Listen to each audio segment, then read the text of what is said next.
few years ago, I had a moment of insanity, and I decided to let my kids have a dog. Well, you might be thinking, well, what's so insane about that? You know, every kid has a dog. I mean, how many of you let your kids have a dog? Most of you, right? How many of you just gave yourself a dog or some kind of pet? So, I got another baby kitten 2 days ago, and I'm going, why didn't you bring your kitten with you? That is show stealer. Oh, well, okay. So a few weeks later, we came home after my daughter did a little bit of research, and I have to tell you that my kids were in their teens at this point. They'd pretty much given up on me, and I just decided I'm not a dog person. But we did a little bit of research, and we came home with little Maxey.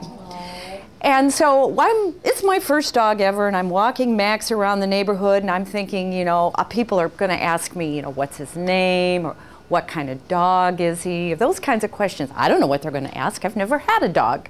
But the most common question I got was this one.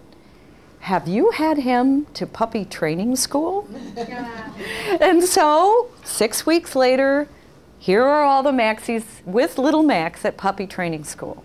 So now this is the cutest thing. Has anybody done this? Yeah, isn't it darling? Have the little puppies of all different kinds, about 12 of them in our class, and they're just having fun. They don't know what they're doing, basically, and they're on the end of the little teeny tiny leash, little teeny tiny, you know, holder for them, and all 4 Maxies are there. Not just me, but all of us. If we're going to learn how to do this, we're going to learn. My teens were not exactly excited to be there at puppy training school. So we're waiting for the trainer to come in, and in a moment, and she comes, and she's this, like, she literally walks in this fast with this kind of energy, and she said, welcome, welcome. How many of you have never had a dog before? And I kind of raised my hand. And how many of you think dogs have certain thoughts about you or people? And I kind of raised my hand, and she looked at me, she said, you know, like they don't like you, and I raised my hand because I had secretly been afraid of dogs a little bit my whole life. And she said, well, let me tell you what. Dogs really only have 3 things on their minds at all times. Just 3 things, and here's what they are. And she took a marker, and she walked up, just like we have here tonight, and she walked up to the whiteboard, and she said, here's the 3 questions that dogs are asking all the time. The first question is there food involved? And the second question is, and she writes, is it going to be fun? And the third question your puppy is asking all the time is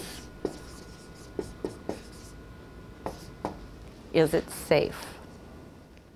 Well, my body was in puppy training class, but my mind was with speakers like you who are here tonight. Food, fun, and safety.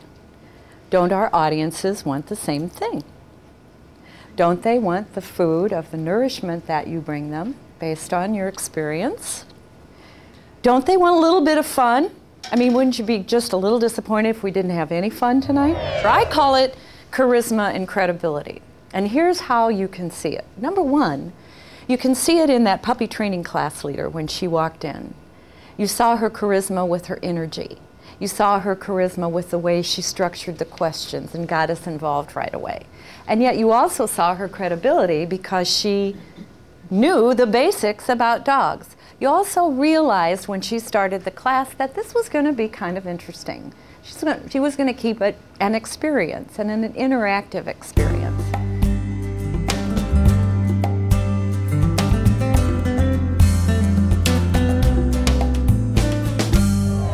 I was doing my, you know, stuff like this at a conference once next to the wine tasting room. So, yeah. And my kids happened to attend. my son, which they never did, and my son was about 8 at the time, and he kept looking at the kids, Mom, everybody's going to the next room. Nobody's coming. I was beginning to feel a little nervous myself. And at that time, I did thank the audience when they came and said, thank you for coming here instead of the wine tasting next door. Speaker skills extraordinaire. I'll make it worth your while.